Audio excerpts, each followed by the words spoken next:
Mark your calendars for Spring Valley's 25th Annual Production Sale to be held March 4th, 2015 at the ranch near Agra, Kansas. We'll be selling 100 Angus and 50 Balancer bulls. Sire groups include Power Tool, Cornelian Focus, Infinity, Keneally Shrek, PA Safeguard, Consensus 7229, Keneally Cavalry, Upshot, Angus Valley, and Final Answer. All bulls will be DNA tested for enhanced EPDs and carry our full guarantee. Remember March 4th, 2015, Spring Valley's 25th Annual Production Sale.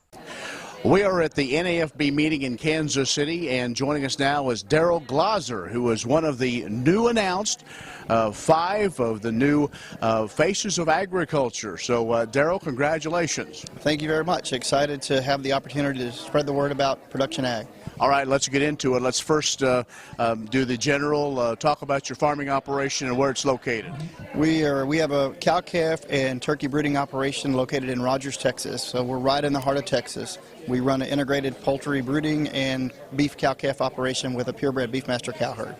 All right, so let's get into it now. You've been one of those selected for the next year. You and others will be trying to help tell that story of agriculture through the U.S. Farmer and Rancher Alliance. So let's talk about what are you hoping to get out, or what are you hoping to see happen over the next year?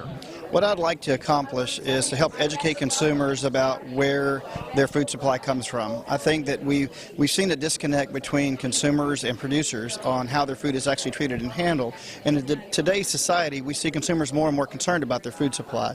And so I would like to see us open a good dialogue and help educate people about what goes on a farm and ranch, how we handle their food, that we do work hard to provide a safe and healthy food supply at a reasonable price. And I think that's a story that we're going to try to tell, and hopefully we can get the word out. What do you think the biggest challenge that you'll face will be?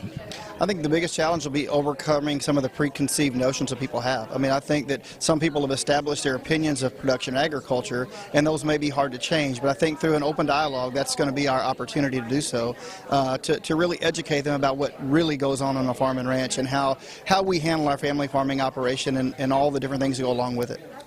Have they kind of told you what to expect as far as will you be in different meetings, locations, take you to New York and drop you off and say go after it?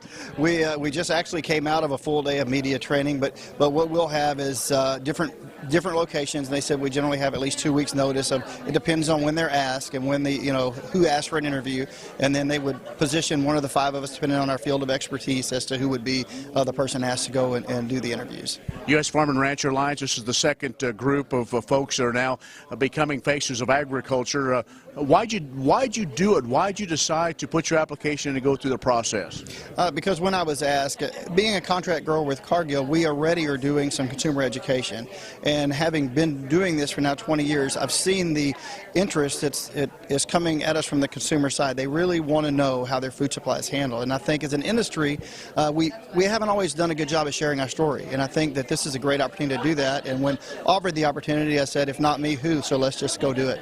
All right, so I'll ask one of those questions. You say you're a contract turkey grower. Here we are the first part of November. Is this busy? Is this a busier time for you than other times of the year? I actually get asked that question a lot. And no, we produce the same every day of the year. So it's just a constant cycle. But it takes us the whole year to produce all the turkey we need for the Thanksgiving and Christmas holidays. So it's just it's a never-ending cycle. Are there things you don't know about agriculture that you're going to have to be a quick study on?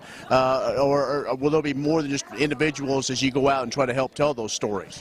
Yes, there's obviously things that I'll have to be educated on. I mean, I understand the fields that we operate in, but there are many things that I don't know, and so that will be an educational process, and if it's something that I don't know, I'll pass it off to one of the other faces of ag that can maybe better address the issue. All right, Darrell, well, again, I know you've got lots to do with this next year, so we'll let you get to it. Again, congratulations. Thank you very much.